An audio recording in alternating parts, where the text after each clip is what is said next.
Day Dawns ARKS. Welcome everyone to your weekly Phantasy Star Online 2 podcast, recorded live on August 29th, 2020. I'm one of your hosts, PrinceBrightstar, and with me is Zance. Go ahead and say hello. Hello, hello, hello, hello, hello. How's it going, everyone? Alrighty, indeed. It's been an interesting week, to be certain, on the PSO2 servers, especially with Mother dropping finally. Yay! And everyone got a trigger for it. Indeed. So if you haven't run it yet, go ahead and run it. Just keep in mind, Fresh Find Shop is still down at this point, so no extra triggers. Yeah, we do need to talk about that. Yeah. It's definitely an interesting situation that we got going on here. But before we get into all of that, we do want to talk about our usual gaming week. So why don't you go ahead and kick us off on that today, Zance? Alrighty, well, I was playing Final Fantasy XI on the Eden private server, a decent amount actually, all throughout this week, and something happened on it. So it is a private server, so there are tendencies for some people to try to mess around with it, and that actually happened yesterday. Someone was hacking it and messed with the SQL query dealing with Gil. And it reset everyone's guild down to 1. So they had to take the server down to fix this issue, and it's still not back up. So that's fun. Yeah, that's not a good situation, especially how costly things can be in that game. Mm-hmm. Yeah, because I was just about to do my woodworking skill ups, and then this happens. But, I don't know. It kind of is good that it's down because it gives me a break from that. Because pretty much all day Wednesday and Thursday, I was just playing that game, and I unlocked Corsair and got it up to level 25 already. Nice. Yep. And with PSO2, yeah, just logging on, doing my dailies, and that's pretty much it. And what about you? As for Ouch, myself... Yeah, exactly, ouch. Yeah.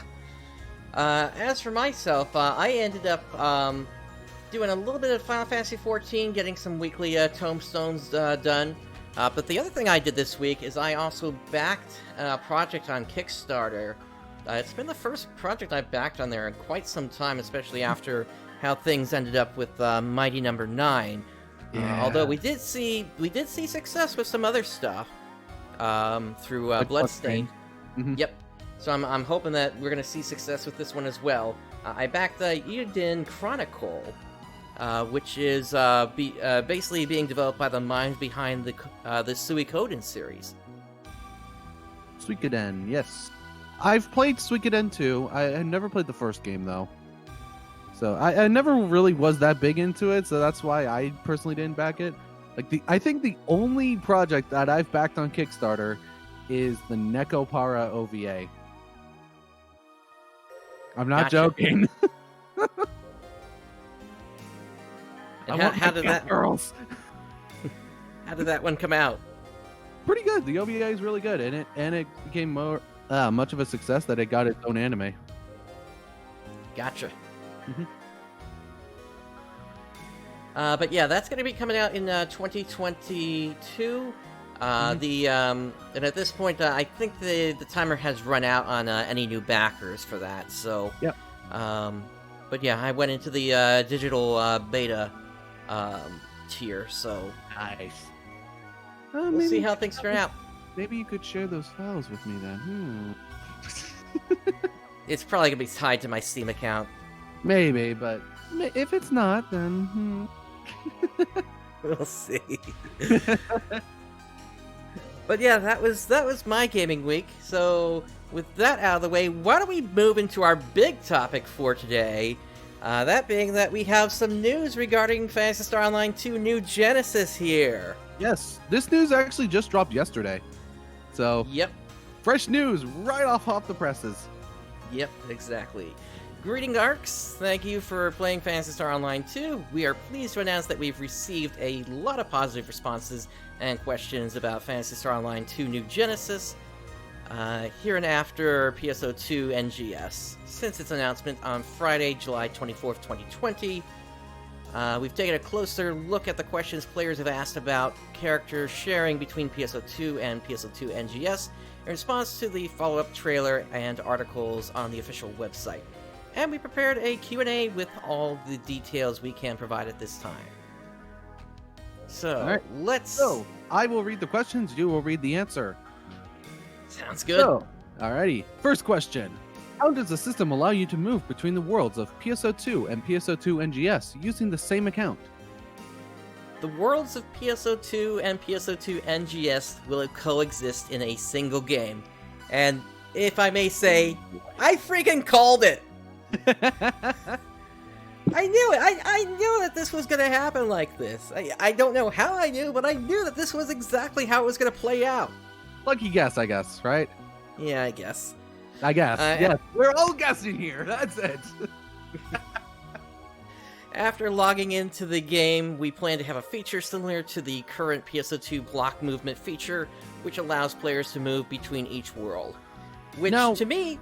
Go ahead. Now, I would like to ask a follow-up question on that, is if the world we move into for NGS is one singular ship with multiple blocks, or if it's separated in ships like it is in this game. That was going to be my question as well, and really what I would love to see in the end is actually a system where you go into New Genesis, and then it's one ship and one block. And at least when it comes to the towns, and then the server essentially just automatically puts you in different blocks once you go out into a game field. Okay. So kind of similar to how World of Warcraft handles its shard system. I don't know if you've ever seen that or not. Yeah, I've seen it. But yeah, no, this is really exciting news, and what it means also is the file structure is going to remain the same, or at least it seems like it's going to, which means, well, members of my Discord know what I do whenever new patches come out, so I'll leave it at that. Anyway, continuing on to the next question. We have been informed that the graphics engine on the PSO2 side will be renewed. How will the graphics change? In order to be able to play as the same character in PSO2 and PSO2 NGS, the graphics engine in PSO2 must be updated to be the same as in PSO2 NGS. For this reason, we will have to adjust the entire graphical presentation of the current PSO2 game. Please note that the current PSO2 graphic settings will no longer be available after the engine update. Moreover, since DirectX 11 will be supported, and the recommended specs will be changed, it may not run on a PC that does not meet the system requirements. We will have more details on how PSO2 will change its graphics at a later date, as we are still working on it. So, basically, you can no longer run this game on a potato. Pretty much, yeah. Sorry for all you potato users. You better upgrade that to a Apple. I don't know if they want. I don't know if Macintosh is gonna work. No, I was using another food analogy. Yeah, I get it, but we don't want to confuse people here. Upgrade from a potato to two potatoes. There we go. No, you want to build your own PC. That's what I did. That's what a lot of people do. Get a good PC. Get it running good operating software and stuff. I don't know. I know people use Linux and run stuff just fine using Wine, I believe it's called. It's something that allows you to run EXEs on Linux. Yeah, but I don't think it works with PSO2 because of GameGuard. Oh yeah. Oh wow, oh wow. Yeah, we're gonna be stuck with GameGuard still. Yep. GameGuard has been around since Blue Burst. Yep. Oh boy. Anyway, now moving on to the next question. When do you get to move the fingers? Will the fingers still be able to move when equipped with PSO2's outfits and parts? I need to know when the fingers will move! In PSO2 NGS, the fingers will be able to move in some basic and combat motions. Emotes that support finger movement will also be released. However, finger movements will only be reflected in PSO2 NGS specific outfits and parts. and not in PSO2 specific outfits and parts. If you have PSO2 NGS specific outfits and parts equipped, the fingers will be able to move within PSO2 as well. Interesting. So they're completely redesigning outfits to be able to have the movable fingers. Yep, and so we can only hope that that they're going to re-release some of the more popular outfits that they've had with finger movements. That would be nice, and label it as like something NGS. Yep, just like we have the old type and the new type in on the Japanese servers. Mm-hmm. And I would not be surprised if they do the Speedos. Yes, Speedos with the movable fingers. Movable toes? I guess we'll see. Ooh, movable toes. For all you foot people out there. Well, if they do, it might just be on the Japanese side. That's like a major point of NGS is the movable fingers. That's actually something I never realized, that how the fingers actually don't move in PSO2. But I guess like it's an old game from 2012. I guess they just never decided to do that because it's very small models to move. Yep. Kind of complicated to do that. No joke, it is actually complicated to move small models like that. Yep, completely agree on that one. Mm-hmm. Anyway, next question. What exactly are the fashion elements of PSO2 that can be used in NGS? The following list details the fashion items and registration information obtained in PSO2 that can be shared between PSO2 and PSO2 NGS. This includes all collaboration-related fashion items and registration information. So, that's going to be outerwear, outfit, body parts, arm parts, leg parts, ticket items and registered information for basewear, innerwear, body paint, hairstyle, head parts, accessories, emotes, voice. What voices do we have on the English side yet? Yeah. Makeup pattern, stickers, eyebrows, eyelashes, eyes, and face variants. And also, yes, we need the finger gun emote. That should be one of the priority number one. Like the first scratch for NGS should have finger gun as an emote. Yeah, I agree with you there. Good idea there, Hawkseye. Also, since we will also talk about this later, it's going to be a separate economy too when it comes to the NGS stuff. That's going to be interesting. I completely agree with you there. That's definitely going to change a few things here. Mm-hmm. I was joking in my Discord about this last night as to what we might call it. I was thinking something along the lines that it's probably going to be something photon related, but then I just went off the deep end and said shallions. All right. So, we'll see what happens. Because let's be honest, I mean, you think about it, 1,000 years, Xiao's probably still going to be around. He's probably going to be helping the ARKS still at that point. Probably. Anyway, continuing on. What are the specifics of the compatibility between PSO2 and NGS? Character creation features and fashion elements? Regarding the physique creation, all outfits, wearable items, and cast parts obtained in PSO2 will be available to use in PSO2 NGS. On top of that, outfits, wearable items, and cast parts available in PSO2 NGS in new design specs can be equipped to play in PSO2 as well. Oh, so that's what we're calling it, the new design specs. Yeah, I guess that kind of makes sense. The base physique of the character will morph to either a PSO2 or PSO2 NGS model, depending on which game installment, PSO2 or PSO2 NGS, the equipped outfit, wearable items, or body parts originate from. A new design parameter of skin glossiness can be adjusted for both PSO2 and PSO2 NGS physiques. So that's nice that even they're not leaving PSO2 completely behind here. Yeah, that is good. And also, I do like how they have a perimeter for skin glossiness, because you remember how when we were looking at the follow-up video, the characters kind of looked like dolls with how glossy they were. Oh yeah. Especially once when you took a look at the Japanese trailer, and yeah, then it was really like Ken and Barbie there. Yeah, pretty much. So yeah, that's good that they have a thing where you can turn down the skin glossiness. Anyway, the following explains how finger movements in body paint works. Yep, finger movement is applicable only to PSO2 NGS physiques. Body paint will also will be available exclusively for PSO2 NGS physiques, not applicable to PSO2 physiques.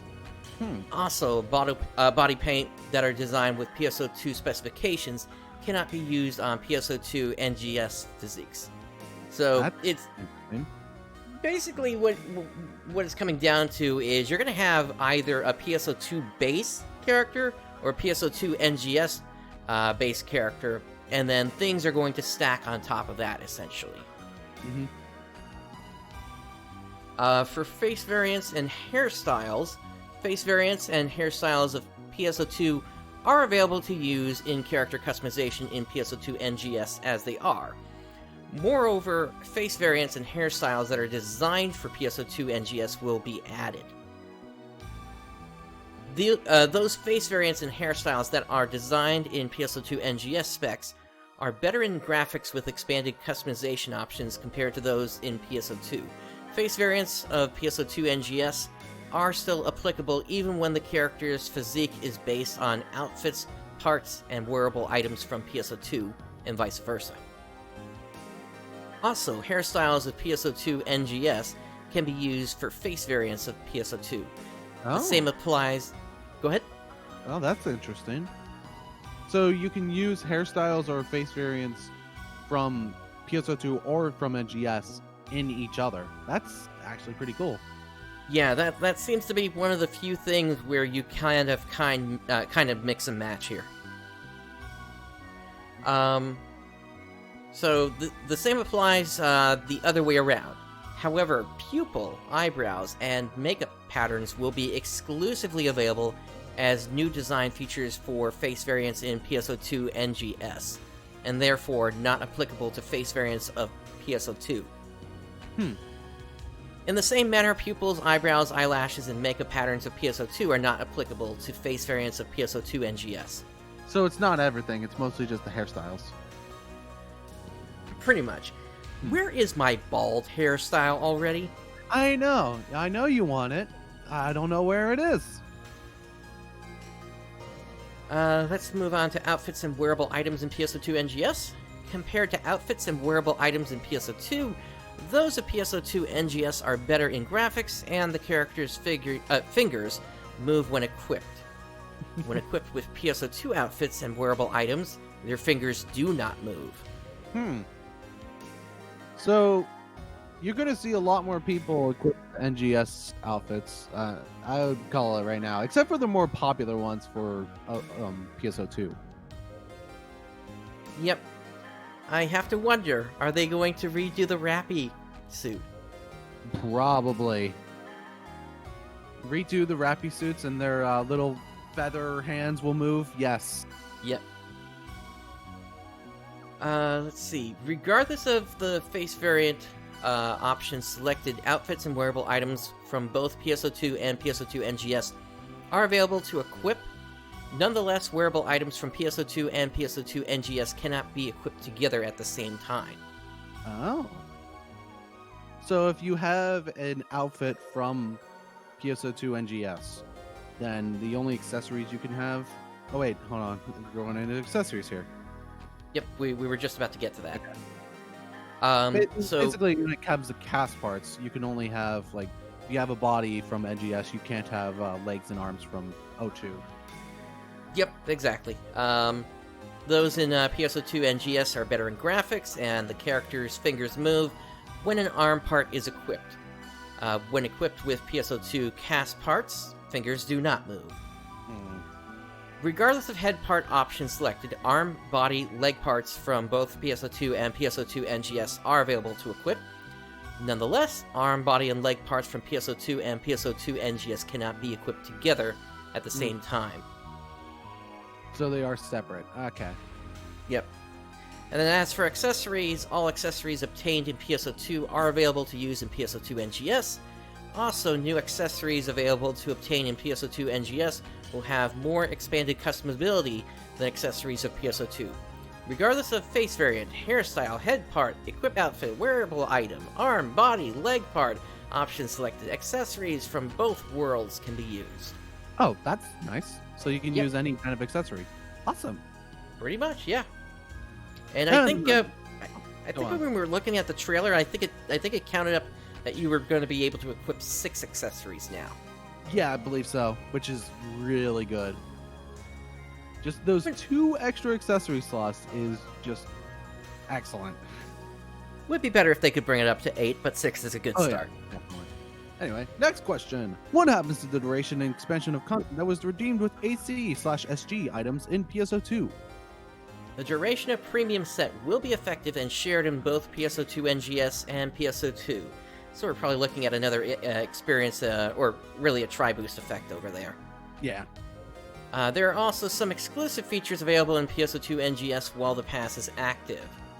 In addition to that, use of character creation permit, the duration of material storage, extended storage, and personal shop, as well as the expansion of character storage and subpalette are also shared in both worlds. Okay, that's good. However, please note that as the game system in PSO2 NGS is different, inventory expansion, skill tree addition, and the duration of expand max order limit and personal quarters use, and additions of mags and auxiliary partners do not receive the same benefit. Please be assured that they will still remain the same in the world of PSO2. So the inventory expansion thing worries me. it's either going to go one of 2 ways. Either we're going to go down to just 50 slots, or we're just going to have bank access all the time. If it's bank access all the time, then that would be great. I completely agree. I think it's, at this point, it's a bit archaic that players are limited to 50 or 150 slots, depending upon how many of the upgrades they've gotten, when really there's no reason why they shouldn't be able to carry all that stuff at the same time. I mean, it's all just photons in the end. Yeah. Um, I understand limiting inventory somewhat. That way you give some sort of challenge when it comes to some things, especially when it comes to consumable items. Yeah, but this would also be a good way for Sega to finally eliminate the issue of not having room in your inventory, and you just have to stop to pick items up after an urgent quest, and then suddenly somebody launches the next one, and you haven't finished picking up yet. Yeah, that happens to me sometimes. It happened to me a lot on the JP side because I never bought the inventory expansion. But on this side, I got the Sonic pack back when it launched, so I haven't had a problem when it comes to inventory space, except for whenever I play on my alts. Yep, I did the same thing. That is such a great pack to have gotten. Okay, moving on to the next question. Next question. Can weapon camouflages obtained in PSO2 be used in NGS? Yes, they can be used. However, please note that if in case an applicable weapon category is not released, they will not be able to be used. So, this is now confirming that there could be certain weapon categories that just simply will not be in this new version. I'm thinking the summoner stuff. Yeah, tax. Anything involving tax. But for more, like, we already have confirmation of some of the weapons that are going to be over, i.e. the rod, the sword, and the rifle, which is just the basic hunter, ranger force.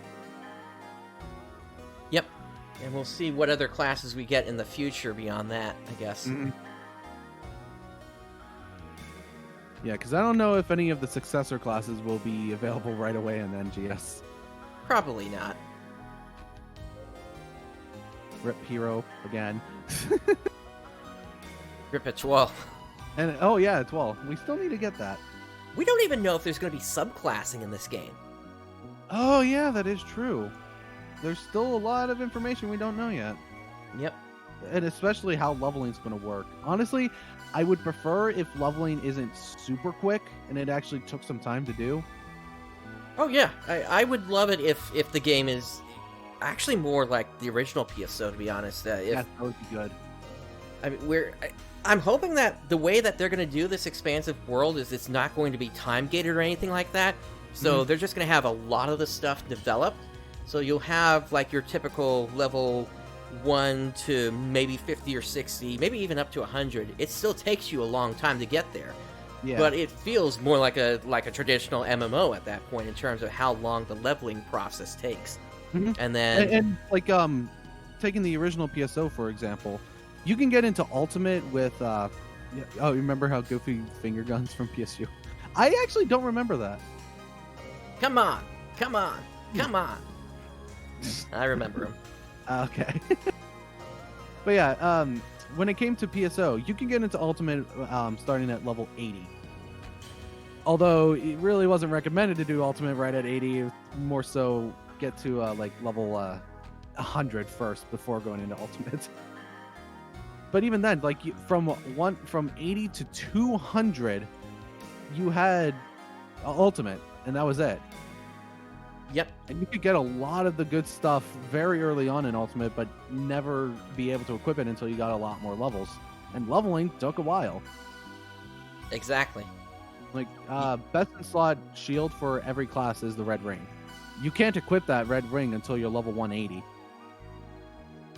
Yep, So, it makes sense.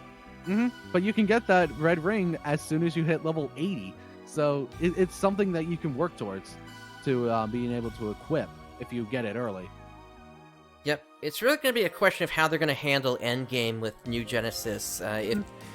If the world is going to be expansive as they're saying, I'm curious about traveling between the different towns that we're going to run across, and if basically it's going to be, if it's really going to be more MMO inspired with different entrances, or if maybe they'll do something like Final Fantasy XIV where you've got the duty finder. I don't know. And also how the random instances will work. Because it's going to be a big, expansive world. All right, how's the level curve also going to be? Are there going to be like actions for specific levels, or are there just going to be like in Xenoblade Chronicles X? You find like in starting areas, you can find some low level enemies, but also find like level 60 enemies. Yep. And then the other question I've got is going to be just how much can skill, or rather how far can skill get you? Like, can you just run to the final area as a hunter just because you know how to parry? Yeah, the fights will take a long ass time, but you can do it. Yep. Or even just, run away after you encounter each creature. Yep. Basically, just travel across the area, and I guess maybe there would be like waypoints at different points. We did see like those orange and white markers throughout the field. I guess that would make sense if they're waypoints. Yep. Plus also the road signs as well. But let's move on with the next question here. All right. Will the titles be shared between PSO2 and NGS? This is considered a character growth feature, so it will not be shared, just like other character growth features. Interesting. So, different titles for NGS. That's actually nice. Yep. Yeah, completely new. Exactly. Yep. I like that. Continuing on, we have learned that Meseta will not be shared. What will happen to the personal shop? There will be a separate personal shop specifically for PSO2 NGS, aside from the one for PSO2. In the PSO2 NGS personal shop, an in-game currency specifically for PSO2 NGS, which is not Meseta, will be used for the transactions. Furthermore... Interesting. Yep. Once again, going back to Shaoyans. Furthermore, the items you can put up for sale will be limited to items you have obtained through contents for PSO2 NGS.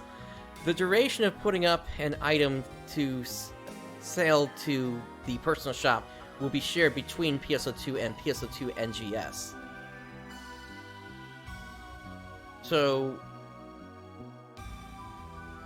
I didn't think that there was a duration limit on putting things up in the personal shop, though. So there is. Yeah, so that's kind of confusing what they're saying there. Yeah. Unless they're talking about how long the different shop passes last. Yeah, that. I think that's what it is. What they mean by that. Okay. And next question. Actually, but real quick, what currency are they going to use then? Because with being completely new currency, that's a completely new economy, which gets me even more excited. I mean, let's be honest. It's going to serve the same function as Meseta. It's just you won't be able to transfer them between the two versions of the game. But for whatever reason, they've decided to not use.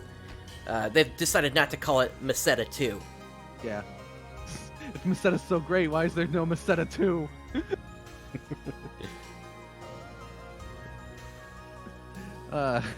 Anyway, continuing on.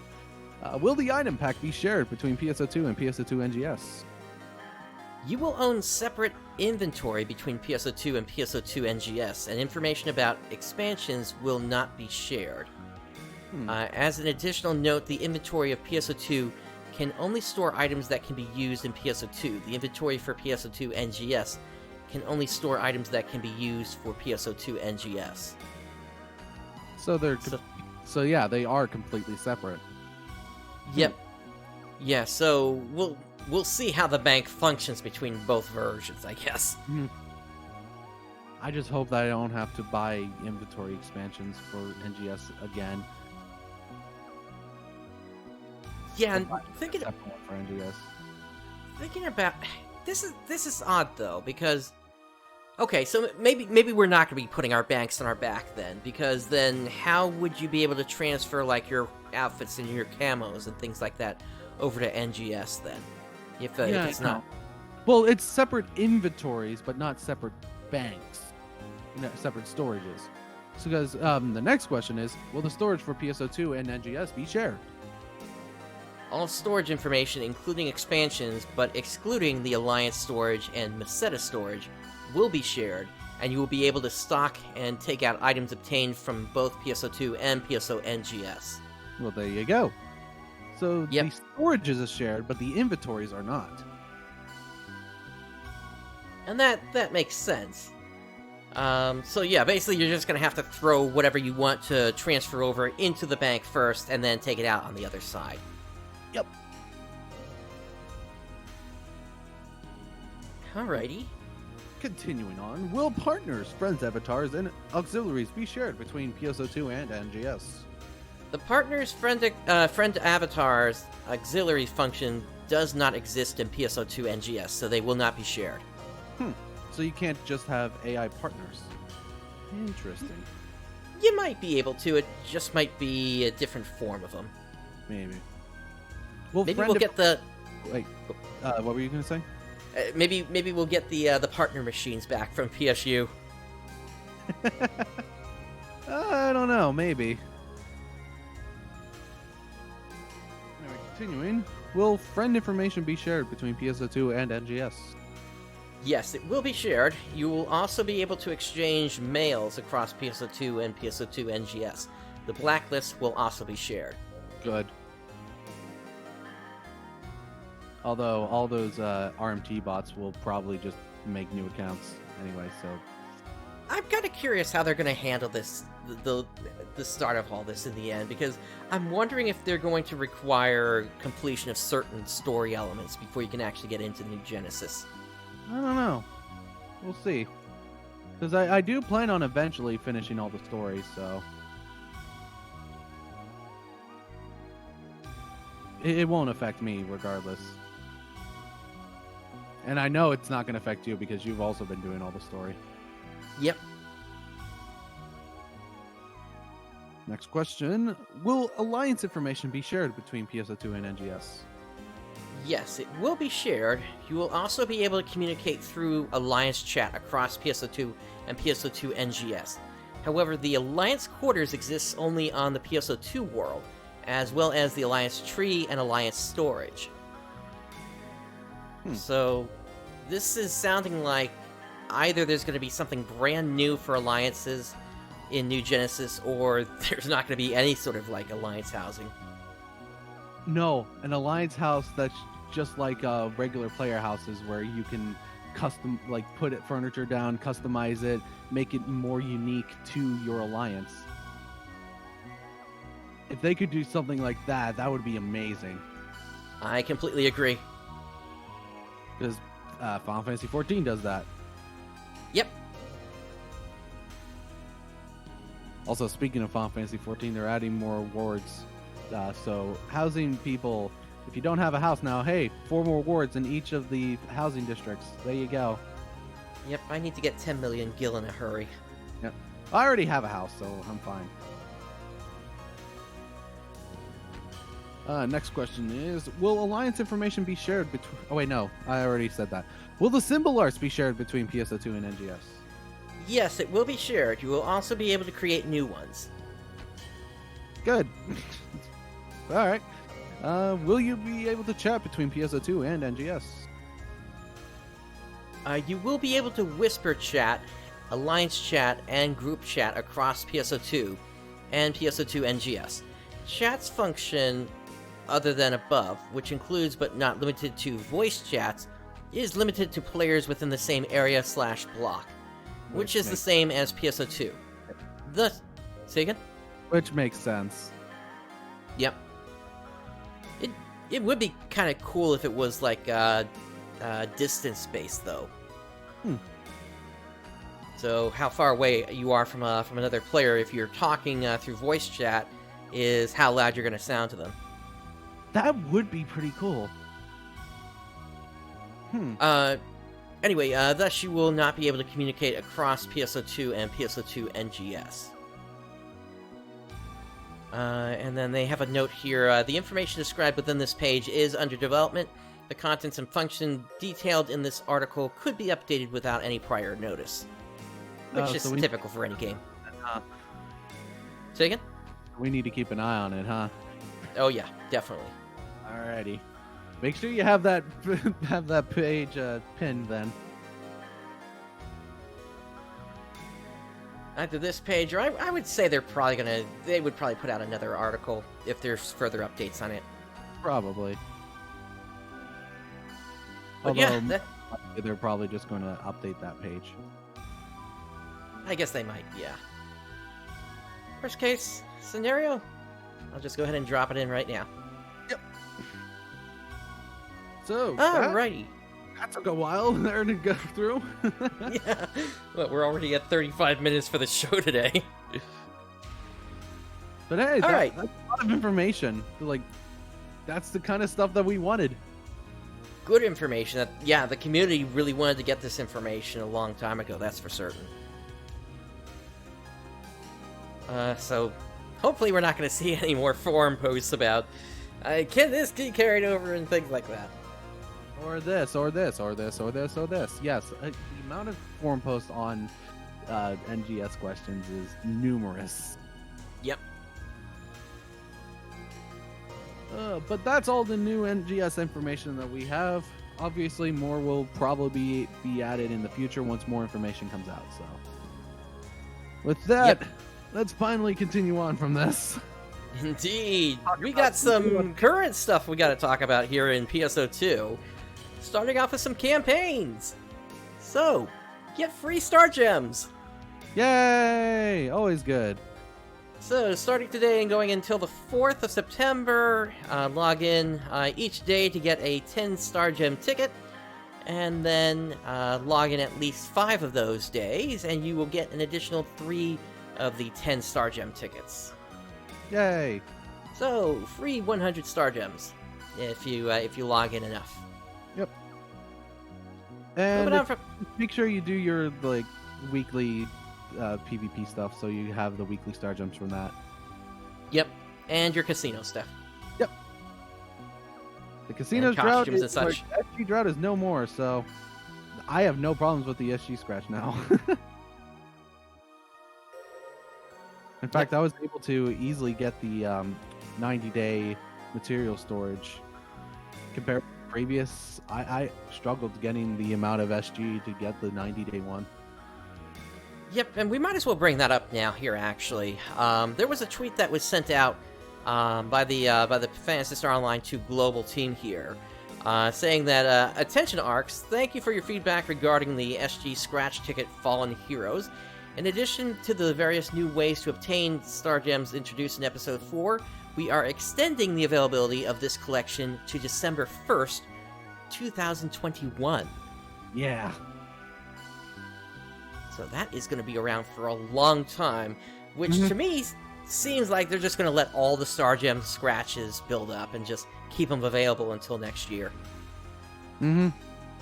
Actually, no. They made a separate note. It's actually... wait, it's January 12th, 2021? Oh, I see what you're saying. Yeah. Wait. This is still confusing. Yeah, that January is. 12th, 2021, PDT 12/1/2021 what? I don't know. Basically, it's going to be around until next year, at the very least. So, you don't have to worry about missing out on any of those outfits or emotes from that. Right. Yep. And like I said, the SG drought is no more, so getting any SG for the Fresh Find Shop, if it ever opens back up, or for the Scratch, you will have no problem with that. Yep. All right. By the way, Fresh Find Shop is still down. It's been down for nearly 2 weeks. Exactly. I'm joking, but I'm kind of also hoping at the same time maybe we're finally going to get the Treasure Shop. Hopefully. I mean, the Treasure Shop was originally introduced in Episode 4 anyway on the Japanese server, so we'll have to see if that's actually what's going on here. Because the Treasure Shop is, or the Swap Shop is just bad.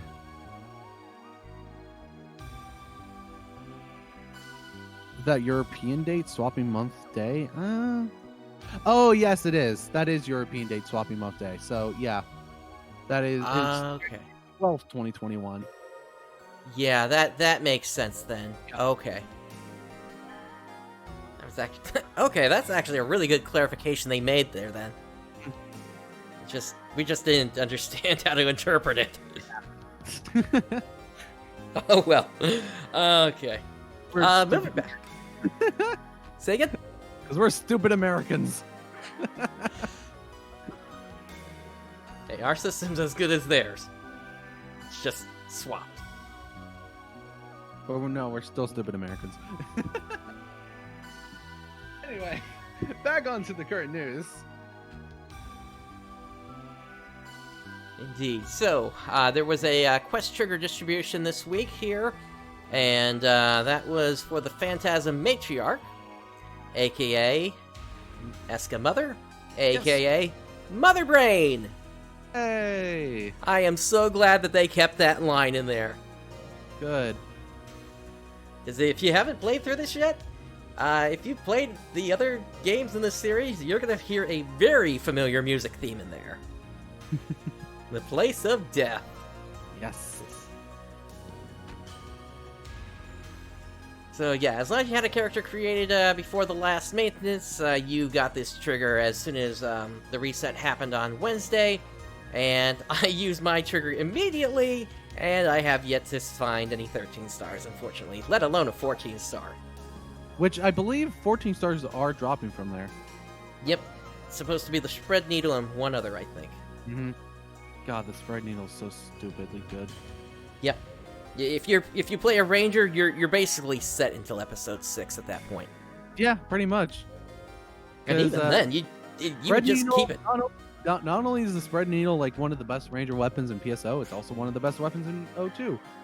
Yep. Can't say the same about the Frozen Shooter. Nope. But yeah, I actually still need to get my Spread Needle in on Affinia. Well, that's just up to the rare drop. Yeah, it's the same thing with trying to get my Red Ring. Yep. Alright, moving on, we have a campaign, Enhance Your Weapon to plus 35. So, if you are able to enhance a weapon up to plus 35, as long as it's a 13-star weapon or above, between now and September 15th, you're going to get the Glamour Pose, Nice. number 221. Actually, I think I have a weapon that I haven't fully upgraded to plus 35 yet. Let me see here. I probably need to get some mech guns prepared for when Hero comes out, so I'll probably do it through that. I have a Nemesis cross that I have at plus 33. Ah! There we go. I can easily increase that. Well, there you go. Oh, and I think the last week we said the party play was going on, and I think that one is still going on this week as well. Mhm. That one for EOS 2 client orders. Moving on, we also have a campaign for the ARKS Boost Rally once again. Yay. So you got some really nice stuff in this one. I would definitely recommend everybody get running on this here.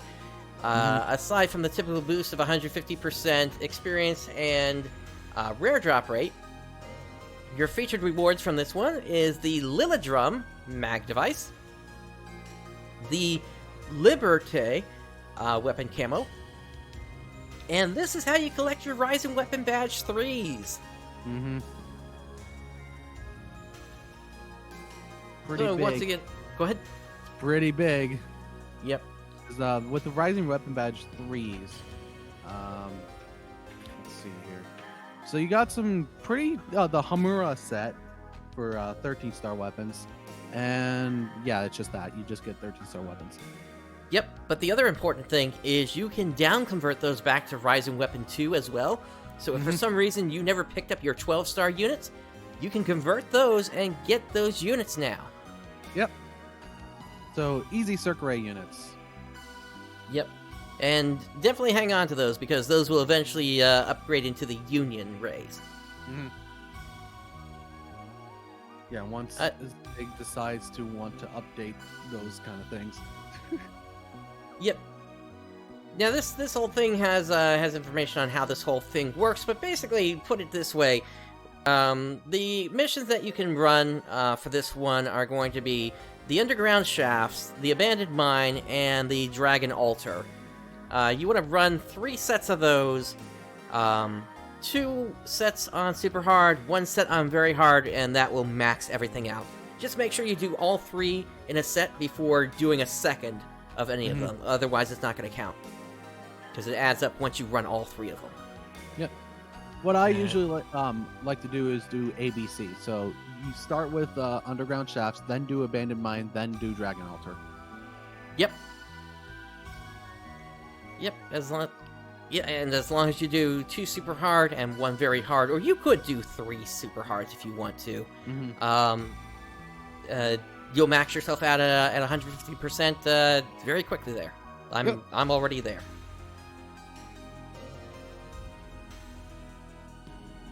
And of course, you can always check that progress when you open up the quest menu at the quest counter, and you'll see on the right side the ARKS boost rate, what percentage is currently filled up there.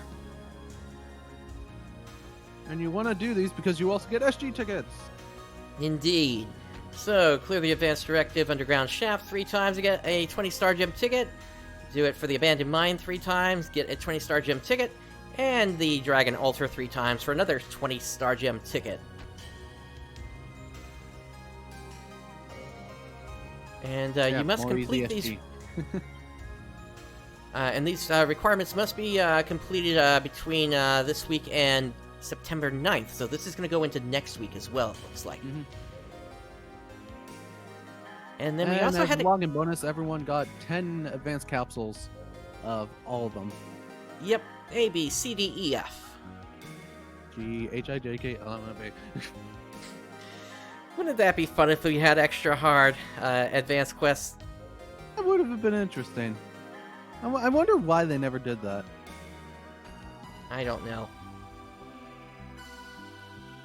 Maybe the thought was Buster Quest was supposed to be the thing that you did in episode 5. It was the only thing you could do in episode 5. Yep. And then episode 6, well, you got all the areas redone in the Ultrazation mode. So, brand new music and everything. Yeah, episode 6 is just better.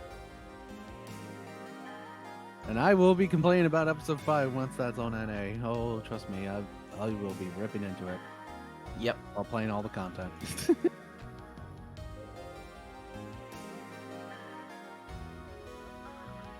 All right. Seems that you will hear that Buster Quest theme. So moving on from Buster Emergency Quest. I will say this: if you play it on super hard, you will fail.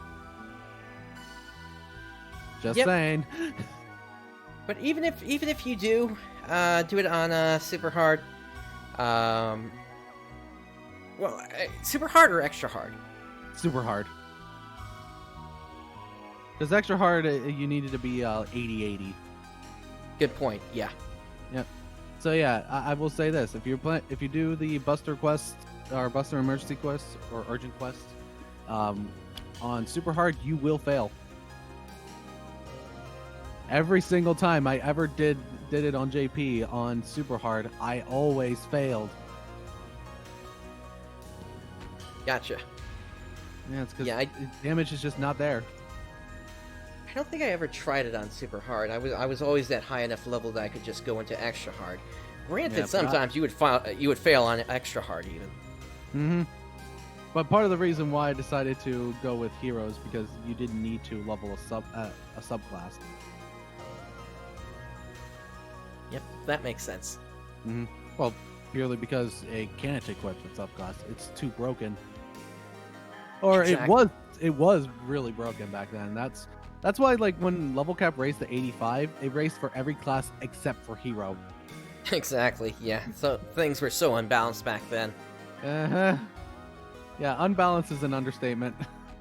And here's the thing. It would have worked if they had handled it like they did with Phantasy Star Universe, where they released, I think it was 6 new classes all at the same time.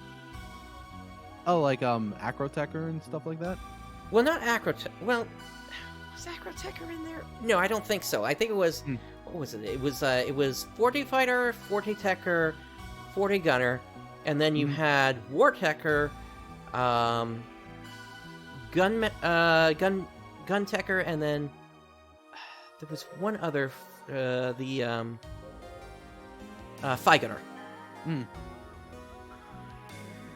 When did they add the Masters? That was after the launch of Phantasy Star Universe Ambition of the Illuminus. Okay.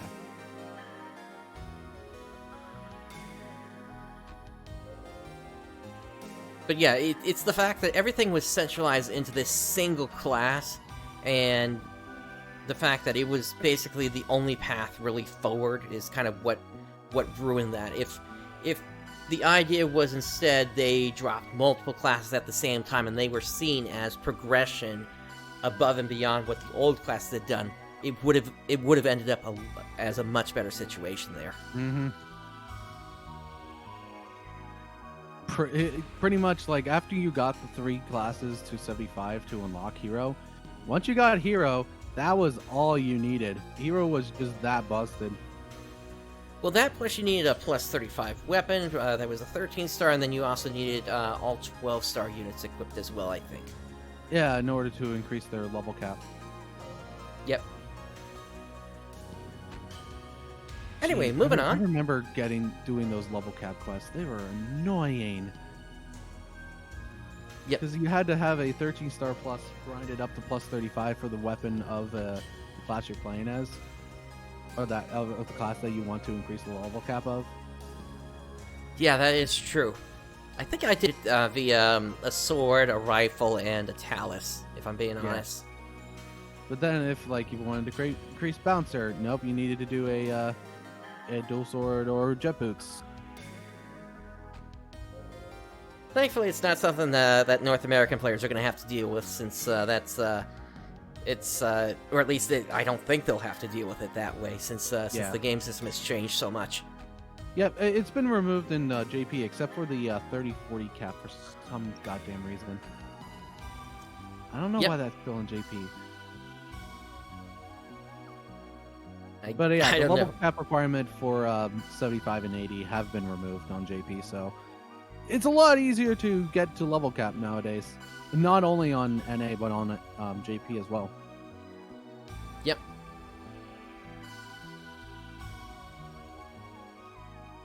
All right, moving on. Let's move on to the other stuff we've got to talk about here. We have a new AC scratch ticket here.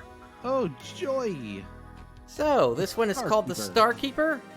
It's weird that they didn't save that for when A12 comes out, because that makes more sense. Well, this is more episode 4 related. It looks like here. Yeah, but So- still, it's French for star. Come on. Well, we got Hitsugi's new outfit from the story here. Yeah, story spoilers, yay. And then there's Enga. Have we even seen that outfit on him yet? I thought that was I don't know. like the final chapter of episode 4. I don't know. And then there's a new Kori outfit. Frosty attire. That looks pretty decent. No, we haven't then- yet. Yeah. Yeah, there's Celestia Elementary.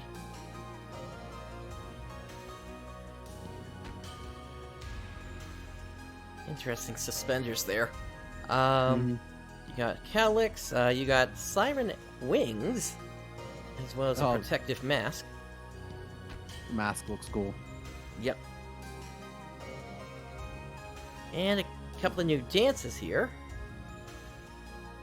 We got Dance 12. And then Drift in Space. In space looks so stupid.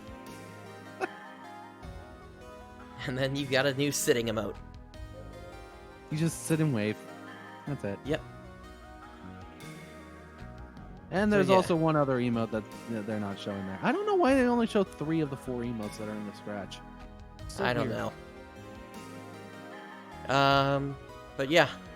Seems like a decent set. I think this one is actually Kastra's new outfit.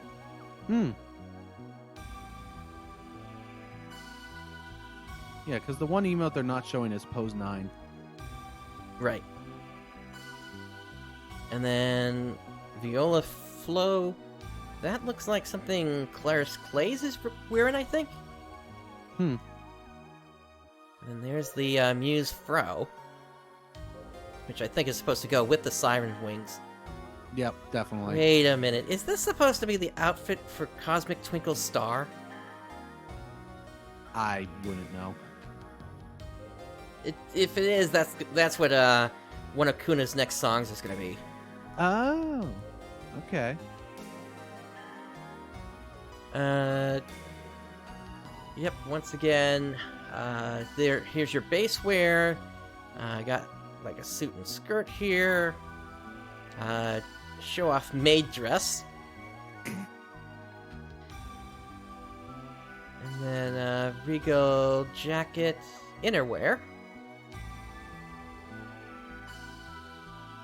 Golly, a jacket. Yeah, really Muse looks- Bless. Yeah, this has to be Kuna's new outfit. 'Cause I remember these those weapons. She pulls them out during the song. Okay. So that means we're going to be getting that concert soon. Makes sense. I mean, it showed up after the end of episode 4. Yep. So probably it'll happen next week, more than likely. Yeah. Sometime in the next 2 weeks. Yeah. Yep. Because we'll be getting our new schedule this coming weekend. Yep. And let's see, continuing down. Yeah, there we go. Claris Clay's hair. Mhm. So that pretty much confirms that that's what that other thing was. Let's see, you got some new eyes as well as makeup.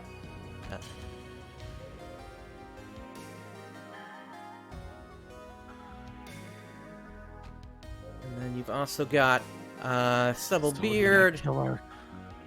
Tensei Academy. Let's see. You Flower got the glasses. Zodiac Killer Oh, mask. go ahead. You got the Zodiac Killer mask. Yep. And then, of course, the Emerald Tablets hat there. Yeah, that emerald that shows up in the Battleship Yamato Emergency Quest. Yep.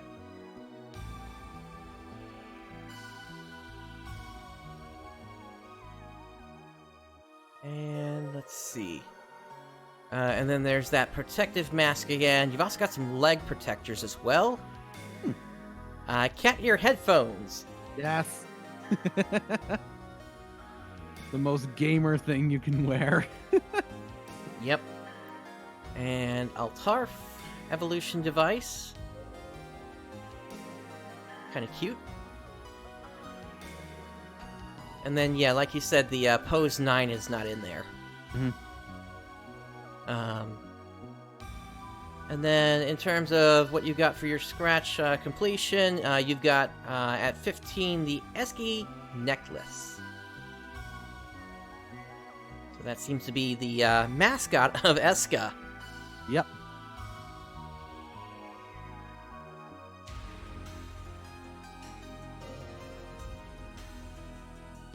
So yeah, it's a decent scratch this time. I've noticed that prices are coming down on some costumes this week, so Yeah, definitely. I guess this is kind of a good time to be getting into that. Mm-hmm. And of course, along with the AC scratch, we also have a new fun scratch as well, which I need to pull back to the top here. Were you gonna say fun? Yeah, I said fun. Okay, I didn't hear you for some reason. Okay, so we got new hairstyles, the red eyeshadow set, spacious eyebrows. I guess that kind of keeps them above their eyes a bit there. Rhino Beetle head accessory. Interesting. Just a rhino beetle on your head. All right. And Oh, then hey, you can be Koopa. Koopa or Master Roshi. Yeah, there you go. Just make the old man look so you can always be a pervert. Perfect. Yes, you get the Master Roshi outfit, and then you just hang out around Block 69. Perfect. Indeed.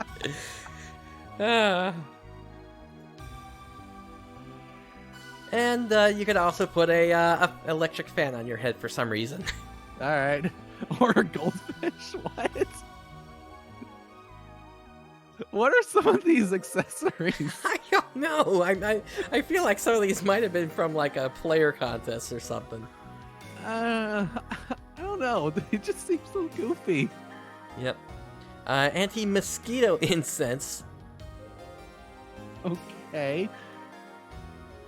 And Vital Watermelon. Yes. You just have a watermelon sticking out your mouth. Yep. Let's see. Got a few sports caps here. Zodiac sticker, Muse sticker. New eyebrows and eyelashes. And then the same things from last week. Yep. And the new emote this time is, man, it's hot. Man, it's hot. I hope it gets cooler. When can winter come? Seriously, I want winter. I don't know. Well, it's a rhetorical question, obviously. But yeah, that pretty much brings us to the end of our updates related to the site. Yeah, we do have also a couple of other updates here. Mm-hmm. We're going to be getting into the developer interviews again in just a moment here, but before that, we do have a quick update from Clementine. And why don't you go ahead and read that quote of yours there? Okay, hold on. Let me find the quote again here. To put it simply, Altrusco did something interesting as they were testing to bring up the Clementine server, and so Ultra's popped into another dimension to pick up the milk. yeah. Basically, they're still running into some bugs, so the launch, or rather the relaunch of PSU Clementine is a little bit delayed. But they they're were working aiming for mid-late August. But just stupid little errors keep popping up. Yep. Because it is ready, it's just random things. Yep. So hopefully they'll be able to squash these last bugs, and then they'll be able to relaunch with the completely reset servers, and everybody will be able to enjoy Phantasy Star Universe again. Yep. And both PrinceBrightstar and I will be streaming it, so. Indeed. Yep, and I hope to see you guys just being AFK on floor 4. Yep. Although we don't know how much has changed from it, so we do know that they're working on gas, but I don't think it's completely there yet. Yeah. Plus, there is going to be level caps, so. Yep. Which makes sense. Yet have level caps for a decent amount of time so people can build up, getting to that cap and build up weapons. Yep. And then I think you mentioned something about Affinia earlier. Oh yes, Affinia is celebrating its 5th anniversary. So it is doing a 5th anniversary event. You get 5th anniversary badges that you can then exchange, along with a constant boost happening throughout the entire duration. Yep. So if you wanted to do Phantasy Star Online Blue Burst, there you go. Yep. And I remember finding Affinia back before they celebrated their 1st anniversary. Man, I've been around with playing that game, playing that server for a long time. Yeah, I found it even before then when it was a little project called Telethia, I think. And that's when the server was basically opened to anybody to set up their own server, and eventually they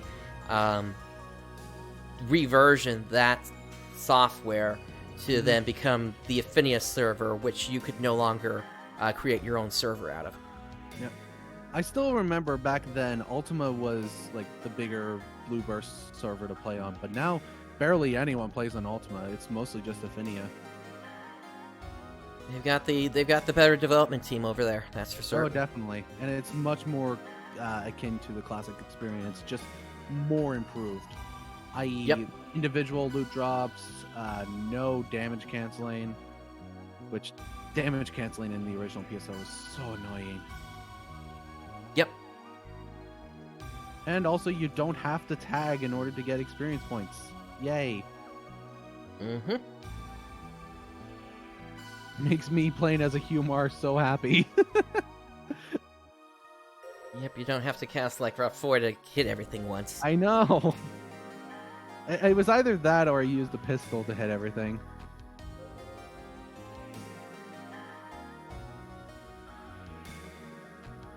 So yeah, now we have the developer interviews to get into. Exactly. We'll see how the first one goes, and we'll see if we need to delay it again here. But let's jump into the first one here. This one is with scriptwriter Akinori Nishiyama and effects designer Takanori Fukazawa. So I'll take the part of Polygon this time, and you can go ahead and do the answers here. So, considering the scope of the game, it's impressive how you were able to synchronize your team back then, creating everything from user interface to user experience, and to do it with a relatively modest team size. What do you attribute that success to? This is Akinori speaking. As you know, the genesis of PSO was rooted in Diablo, and the producer wanted to make something along the lines of a console version for Dreamcast. Even though PSO may look primitive by today's standards, it was quite groundbreaking for its time, and the timing of which they decided to release the game was optimal, because Diablo was already out, and it established that style of game. Every Dreamcast had a modem equipped inside, etc. To explain the origins of the team members more clearly, before working on PSO, we all worked on Sonic Adventure together, about 120 people. For a single title, there was a lot of talented people attached to it. There were many staff members with director-level skills. We developed Sonic Adventure, and then the team split up into various projects, and one of the projects eventually became PSO. Before the game became PSO, Sonic Team was having trouble finalizing the concept, and people who left to work on other projects were brought back to help with the PSO project. When I was brought back to help, they hadn't begun to build the universe or the scenario or quest, or construct any of the city levels, so that's what I ended up working on. Another thing I handled was how the player progresses through the game. For example, the player can complete 3 levels but has to go back to the initial stage to unlock the 4th stage, things like that. I guess the success of PSO was rooted not necessarily in the leadership of the game, but because Sonic Adventure had a lot of talented people on the team, so there was a lot of combined experience going into development. Even before PSO, I had handled similar responsibilities on other projects, so it was fate of destiny, whatever you want to call it, that I was put on this project to do similar things for PSO. But it was only until after certain Sonic team members came back onto the project that it really took off.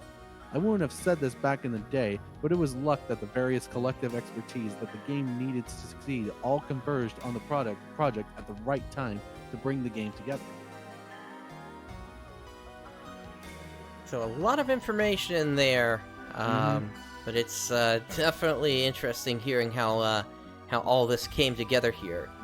And here we can see Akinori Nishiyama on the left and Takanori Fukuzawa on the right there. So, even though it's Phantasy Star themed, there wasn't an overt effort to bring the past lore of Phantasy Star games into PSO.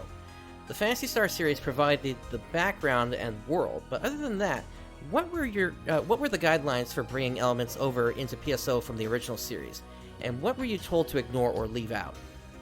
This is Nishiyama speaking. In the first Phantasy Star, there's a female character, Alice Landau, the protagonist of the original Phantasy Star, that challenges Dark Falls, the final boss of the game. Some of the PSO character designs, such as Rico Tyrell, aka Red Ring Rico, take after the motif. Initially, PSO was not a Phantasy Star game, but partway through the development, Yuji Naka decided that the game should be a Phantasy Star game. That was about the time I joined the team, and at the time there weren't any Phantasy Star elements in the game. A lot of the Phantasy Star elements were up to me, and I took the initiative to incorporate them into the game. A lot of the motifs of the Phantasy Star games were galactic and planetary references, so I incorporated those. There were 3 seals that we brought over from the original Phantasy Star games. The types of dungeons that are in the game were inspired by prior games. How to take on and accept quest missions is also something from the Phantasy Star series. Those elements were from the main scenario and were adapted as well. I haven't actually played the original Phantasy Star games, so I can't visualize the game myself. PSO is almost 20 years old, and when you developed the game, you were both in very different parts of your lives. We're coming up on 2 decades since the game's release. Looking back, how do you feel about the experience now? My impression is that we challenged ourselves to do something new. The Dreamcast at the time shipped with the modem installed, but nobody had come up with the idea to make it an online role-playing game. It didn't occur to me that it was something new. It was a groundbreaking idea, but I didn't understand this fully at the time and was just scrambling to make the game. To look back now, and I find myself doing so quite often, I realize that I got to work on a truly pioneering game, and it makes me very proud. There's been a lot of online RPGs since then, but I feel proud that I was able to work on the very first online RPGs for consoles. Before working on PSO, I had personally never played an online game, and I made assumptions about what online games consisted of, making it up as we made the game. Nowadays, I play online games on consoles and on my cell phone, and have been making online games at Sega. In order to keep players engaged with the game, it's common sense now to provide additional content, downloadable content, etc. after the release of the game. But at the time, it didn't occur to me that that was necessary. To me, PSO was a whole, complete game, and I had written the scenario in such a way that the game included an ending to the story within the packaged product. In Japanese, we say Kishoten Ketsu. It refers to the structure of a narrative. I wrote the scenario so that as you progress through the game, the tension builds and there's a climactic ending. One day, Naka came to me and said that they were going to add an update to the game that would take place between stages 3 and 4. So I had to come up with a new stage in the middle of the game. I was stubborn at the time and resisted, explaining that I had strategically structured the story and couldn't just throw another stage into it. I remember getting in a fight with Naka over it. In hindsight, I should have just added something and accepted that added content was necessary to keep the players interested in the game. Nowadays, it's just common sense, and I wonder why I couldn't see that. So that happened. Yep, and so that's kind of how, through the online mode, we got all those additional quests on top of just the base game. So your lost weapons that Hopkins kept losing, all the updates that were made regarding getting you access to various weapons and equipment that were not available at the start. Plus the different collaborations with like knights and things like that. Yep. Do you consider PSO complete? Nishiyama. As a packaged game, yes, the story is complete. But there was PSO Episode 2, where we added a new story, new content, etc. Separate to that, though, Naka wanted me to add that additional stages between stages 3 and 4 to PSO. And okay, Takanori's saying, and I don't think we put it in. Nishiyama? No, we didn't. But in hindsight, I think I probably should have, in order to provide new content to the consumers. I regret that I didn't. Fortunately, consumers don't know what they're missing, at least until they read this. True. I think my point is that, in hindsight, there are things that I would have done differently or changed if I knew the things I knew now. How much Diablo did you have to play? I didn't play too much. Setsumasa and his team, the director, and the planning division were the ones who played a lot. I remember they were playing it a lot, Fukuzawa saying. At the time, we were using an internal chat system called News to communicate internally. And I remember Setsumasa was pissed off that we hadn't played Diablo yet and called us out on it on News. It was like, if we're going to make online games, we need to play online games, right? Of course. So, unable to argue that, I remember going to buy the game right away. I played Diablo 1 and 2 quite a lot, even outside of work.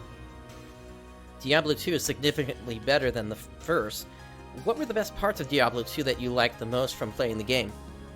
I liked playing as the Necromancer the most because you could use a bunch of zombies. I particularly liked that kind of gameplay, and the animations were really cool. One of the things that's different between Diablo and PSO2 is that PSO2 doesn't really have big... Say again? Just PSO. You said PSO2. Oh, you're right. PSO doesn't really have big crowd control techniques. In Diablo, if you're a sorceress, you can freeze dozens of enemies and make them more manageable to attack, little bit by little bit. But because of the network limitations of the Dreamcast, there weren't that many enemies at once. You're only dealing with a few enemies at a time. You're dealing with things on a much more micro level. But depending on the player, if they're playing as a 4th class, they can use techniques to defeat enemies quickly. And not only that, there's the casts with their traps. Yep.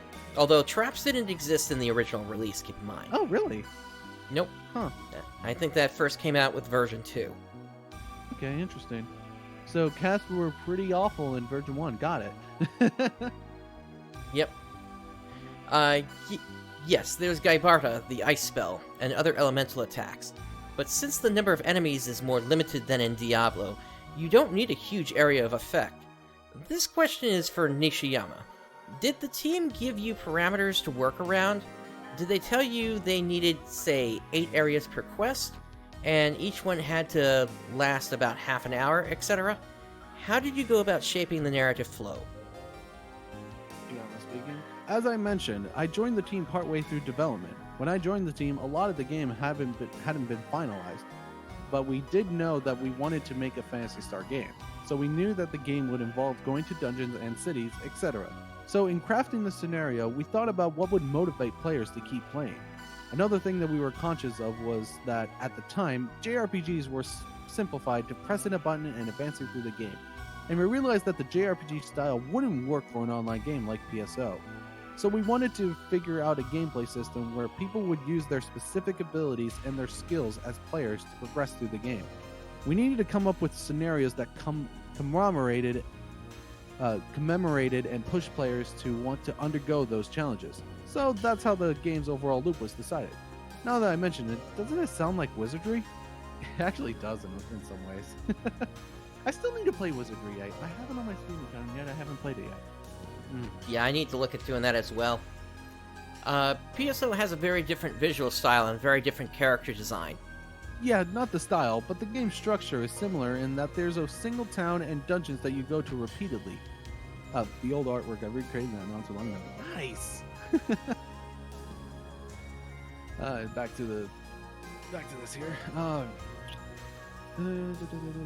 And the boss character lies underneath, etc. We had to think, what kind of scenario matches that kind of gameplay and encourages players to keep playing? And obviously, on top of that, when you're playing through all those dungeons, you need to think of the kinds of items that the player can collect.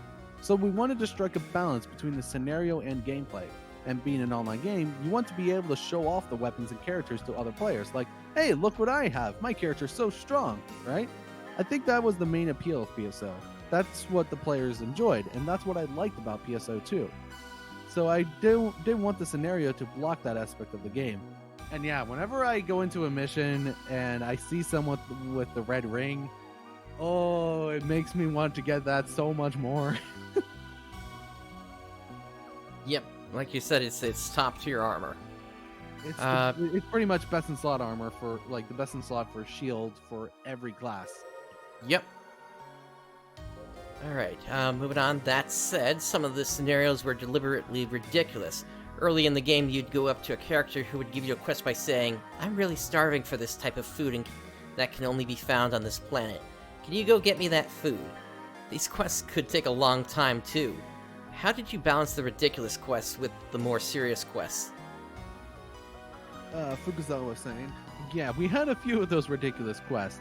We had the main serious quests and some funny ones to add variety. Like, some quests didn't require the player to go down to the dungeons at all and could be completed in the town. I was given a lot of freedom to come up with scenarios and quests, so there's quite a bit of variety in the types of quests that are in the game. Did anyone from the team, like Yuji Naka or the director Takao Miyoshi, ever stop you or ask, what is this stuff? Did they ever stop any scenarios that were too ridiculous? No, not at all. I got feedback on some of the wordings of the scenarios, like, maybe you shouldn't word it so harshly, but I felt that took away from the characters' personalities and qualities that make a character appealing to the players, so I never made those changes. Like I said earlier, we were a team of experienced developers who were brought on as experts in what we did. We each made the game in the way that we felt best fit the style of game. So Naka and Miyoshi trusted us to make the right judgments in our areas of expertise. I think that's what really led to making a good game. Did you decide which bosses the designers or programmers would implement, or would someone else make those choices?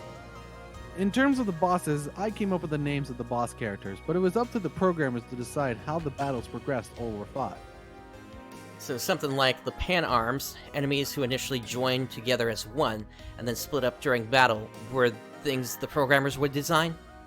No, I would get a list of the types of characters from the game planners. For that character, I was told that there's a character that splits into two halves, so I came up with the names Lefty and Righty. I came up with their names and personalities, etc. At the time, I was certain that the players wouldn't get the joke or accept it, but Fukuzawa says, now the names fit the characters. Yep, and I will note that those characters did also exist back over in Algol as well, so it was nice that they brought them over. Who's the most important character in PSO Episode 1 or 2? Red Ring Rico? Like you mentioned, I think Red Ring Rico is probably the most important character. You do meet her at the end. Her body is taken or consumed by Dark Falls, so Dark Falls is Red Ring Rico. Dark Falls is like a spirit that lives off of other bodies, so he possesses Red Ring Rico's body. People who read the message from Red Ring Rico can discern that Dark Falls is actually Red Ring Rico. She's kind of an abstract concept because you never encounter her outside of the messages she leaves all over the place, especially when you're focusing on fighting the monsters in each area. Rico's sporadic messages might be challenging to contextualize. And that's fine. I think that's the player's prerogative. If they want to read them, they can. And there are also clues on how to play in those messages. The player can ignore them and figure out the game on their own, but they also might find tips on how to beat enemies easily. the people who read Riko's messages will discover what happened to her at the end, but people who don't. That's fine. I made it so that it can be enjoyed either way. The reason being, like I said earlier, I don't want to make a game that was centered around the scenario of the game. It's a game that revolves around the player's progression. The progression of the game is rather simple. The player presumes that there's a boss character at the bottom of every level, so you can keep defeating enemies until you reach the end. There's one way to enjoy the game, but for people who take the time to read Riko's messages, the player begins to want to save Riko, because she is lost and needs help. At least, that's how we hoped people would begin to feel. But as the player progresses and reads all the messages, they should conclude right before they encounter the main boss at the end that the last boss is, in fact, Riko. Then the player should have a sense of doubt about whether they should beat that final boss. The way player enjoys the game is up to them, and it was purposely open-ended. Question Go ahead. And that's actually something I really enjoyed about PSO. The story is in the background. It's there for people who want it, but you don't need it. Agreed. Yeah, it was definitely interesting reading all those message packs, and there was the chance that you could even miss some of them along the way. Mm-hmm. Yeah, some of them were pretty well hidden, or there were also message packs that you could only read if you were on specific quests. Yep. So, kind of combining that all together, especially figuring out what happened to Pioneer 1, it's very interesting to read about. Yes, indeed. Question for Fukuzawa. Who were you reliant on to do your part? Did you have to run your designs by anyone? Were you deeply involved in the icon chat creation? I didn't rely on or ask for concessions from other people, really. I was working on the technique effects, editor's note, elemental spells. The icons for the techniques were just based on their physical properties. It's not that I didn't get along with others, it's just that I don't remember collaborating with other members or on making icons. What was the team's reaction when they saw your technique effects in action? There was no reaction. No reaction? Oh, Sakai would see and improve my work, but I didn't get any feedback from the rest of the team. The Sonic team of 20 years ago was a pack of lone wolves, each doing their own things. Nowadays, the director has a say in all the minute details of game development, but back in the day, it was more like piecing together each artist's work. So if Sakai approves it, it was good to go. It's amazing that PSO is so cohesive, because it sounds like this approach could have led to a Frankenstein of a game. Once everyone was on the same page of what the game would be and how it would end up, it was clear to each person how the game needed to come together. I think that's why everything came together so well. Did you have any input into game mechanics like such as the red box loot drop, or even game design elements, like how certain classes like Cass could see invisible traps around the environment? We weren't involved with balancing the game, but we did do bug checks and testing. The traps were separate from the scenario, and the battle team worked on those. Although I would look at the traps and how the stages were coming together, and decide to insert hints where they would be appropriate. What was the most challenging technical aspect of the development of PSO? In terms of challenges surrounding the effects, the biggest issue was that I didn't have as many tools as we do today. We had a program called Editor. Today we have standardized programs for making effects or user interfaces in games. Programs used at any game development company. But back in those days, we had an internal program for effects, and it was still new, and the features on that program weren't great. It was tough creating even just one effect, and the editor for creating a user interface was non-existent. So we can just cut and paste the textures from any background and create icons in the editor. But back then, we didn't have a proper editor, so we would have to tell the programmer specifically which 10 by 10 pixels I wanted cut out and placed in a specific location. Did you do the programming yourself, or did you direct the programming team on what you wanted? No, I didn't do any of the programming. I just made the particle assets. For example, the flames and fire techniques. Then I would give those assets to the programmers to program them into the game. What would you say was your best work? When your character dies, you could see the spirit leave the body. I think that was well done. The character falls to the ground and you could see the spirit flutter away. You could still chat within the game, like, help me. I think that's my favorite. And Nishiyama says, as you know, we had an in-game visual chat system, and from the early concept, Naka wanted the chat system to allow players from around the world to talk to each other. Since it was a game that allowed for global communication, he announced that the game was going to be a simultaneous global release. At the time, a simultaneous global release was unimaginable. Releasing it in Japan first, then localizing it for overseas release was the standard practice at the time. Today, we plan for global releases from the very beginning, and plan accordingly as the development progresses and we build the necessary tools. But at the time, nothing like that was in place. We had to prepare for the 5 EFIGS languages: English, French, Italian, German, and Spanish. We first made it into Japanese, then localized it to English, and then sent the English text to Sega Europe to get it translated into the remaining 4 languages, which were then incorporated into the game back in Japanese. Was the development schedule written with time budgeted for localization, you might ask? No, it wasn't. The development schedule barely allowed for the completion of the Japanese version, let alone localization. I was in charge of all the text regarding the scenario, so I also handled who was going to localize the text, how we were going to incorporate the translated text, and making sure the text was correct. Of course, we weren't allotted extra time for revisions, and I had to make sure that the text didn't cause any bugs in the system that might delay the approval process. So there were a lot of stress getting around it all correct with the first pass. It was really stressful. Also, by the way, text causes a lot of issues in a lot of games, by the way. Oh yeah. When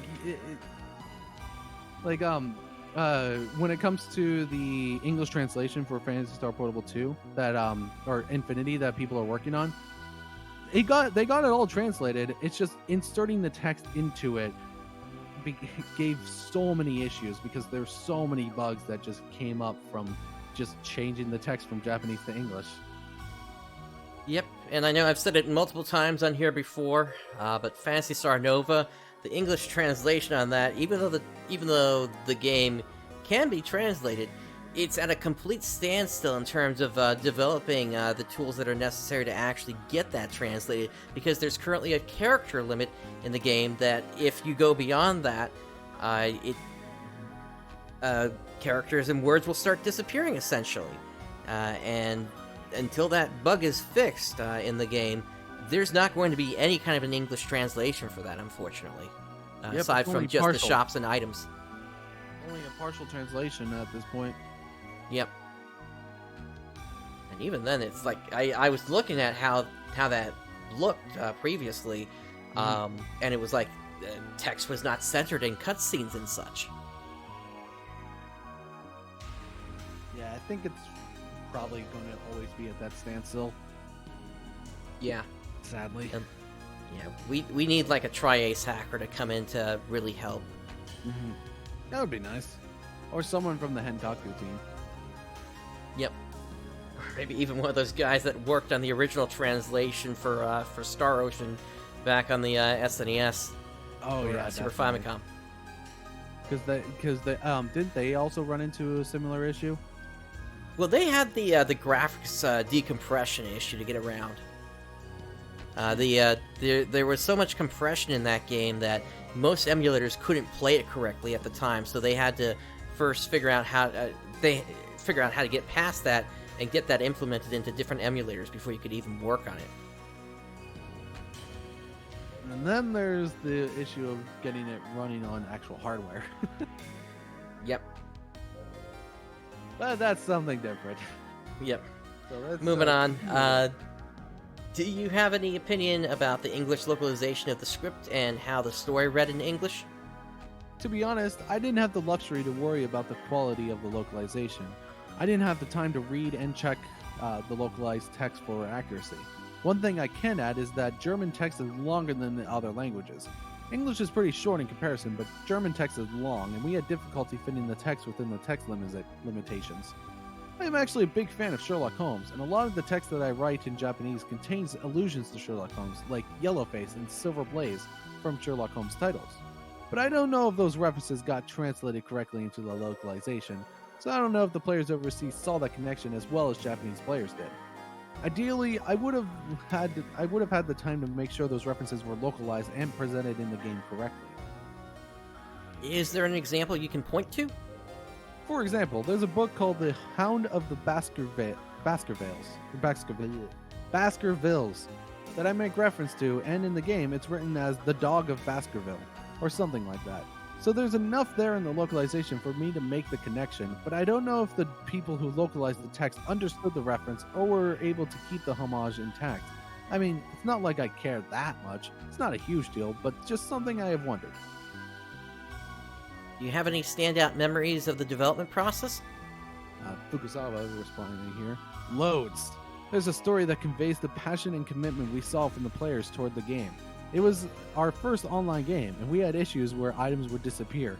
We had users sit outside the Sega's office and protest, demanding that we give them their lost items. Items that disappeared from inside the game? There were people who got items swiped from other players because they didn't get to the item fast enough when the item dropped. And we got many complaints that nothing dropped. There were demands that we return the item or return the hours it took to try to get the item. Wow. We also had people calling the office and somehow getting past our customer support center. Because it was our first online game, we had a lot of callers complaining about the game. I don't know if the person at customer service didn't have the answer or patched them through, or just gave them our extension. It's still a mystery how they got through to the development team's phones. But I happened to answer a phone call from one of the users. They were really upset, but I somehow got them to calm down and hang up. Still, I got to experience firsthand the customer's passion toward the game. That's amazing. It's unacceptable now for items to go missing, but the system was still imperfect, and it's regretful that we had released a game that had items disappearing, but that was the situation at the time. Did you work on Phantasy Star Online Episode 3? Nishiyama saying, Card Revolution? No, I wasn't involved with that. And Fukuzawa, I think I was the only one involved with PSO3. Going from PSO Episode 1 and 2 to PSO 3 was a pretty big shift, to be honest. Do you have any last funny stories or memories about working on the game? Nishiyama saying, there are too many. Then one last good one. I really struggled with the symbol chat system. It was a very creative system because people could create original content. Like memes today, players could layer content in the images. Or in the image, rather. They were like emoji. Yes, like emoji. We really struggled to figure out what it should look like. This was before YouTube, and Sakai sent me to go buy reference material. He said, don't worry about the cost of the material, just go buy books that you can use as reference. So I went to all kinds of bookstores and just got some books on pictograms. I remember very clearly going to buy those reference materials. Nowadays, we just look stuff up online, and we don't buy books for reference. I just remember coming back to the office with a pile of books in both arms. That was probably the first and last time. AOL Instant Messenger was probably the best reference back then. Fukuzawa saying, I don't even remember what we used back then. Of course, we didn't have the conveniences we have nowadays, but I didn't even know where to start or what to reference. Simple chat was so robust. People could resize things, move things around. This was the very first system of its kind. Did you ever see things you didn't expect users to come up with? So many. We can use the function key on the keyboard to scroll through the images that you've made. There was someone who made an animation using Symbol Chat by scrolling quickly on the function key. Like a flipbook? Nishiyama saying. Also, we had people create elaborate images of famous anime characters, which was really impressive because they made them out of very basic shapes like circles, squares, and straight lines. We made the Symbol Chat thinking people were going to use it to communicate simple things like hello or help or whatnot. We never imagined that people were going to make such elaborate drawings and expressions with this small feature. I know that there's a lot of people who would be interested in playing the game today. What do you think about bringing PSO to the new platforms like tablets, Switch, and phones? Editor's note, although the official Blueburst servers no longer exist, fan-run sites still do. With the 20th anniversary coming up, now might be a good time to consider porting it to a new system. Also, retry player. Yep, I see that. Yeah. Even back then, even in the original PSO, you still had that. Indeed. And in PSO2, oh, you definitely have that. Anyway, other people who want to play the original PSO? Well, yeah, no shit. Lots. Infinia, there you go. They might not. Well, let's continue on here. Alright. Fukusawa, we're playing. Sega's not very good at managing its IPs. Can you scroll that down? There we go. So if we were to bring it together the same members, their thought process would be that it would be better to try making something new rather than to remake an old game. Square Enix ports Final Fantasy 1 through 10 to every device imaginable. Sega could do the same. I completely agree. Panzer Dragoon is the title that comes to mind. Yes, that's a great game. There's a lot of past hits that have a significance for people still at the company.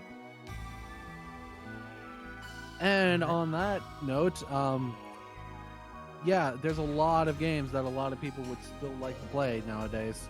Can we get a remaster or just a port of Burning Rangers, please? It was only one game on the Saturn. I need that. Yeah, I would get behind that.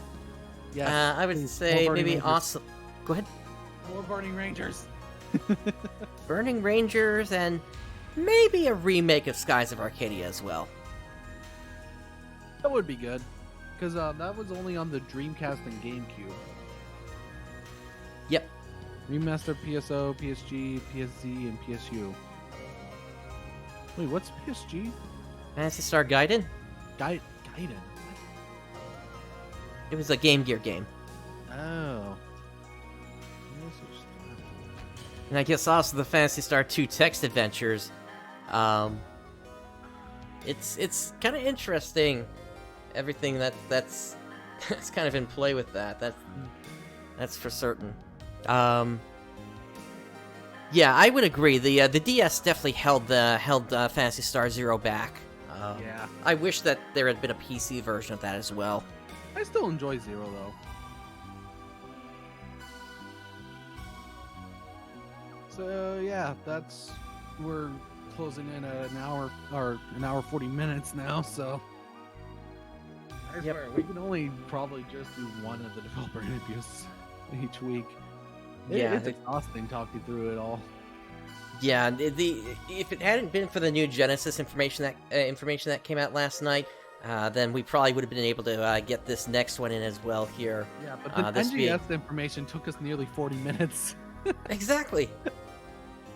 And next week, I mean, we're gonna have a complete new set of urgent quests and everything. So yep. So we'll have a lot more to talk about next week, along with the next developer interview, which is with who is it with this time? Takahashi.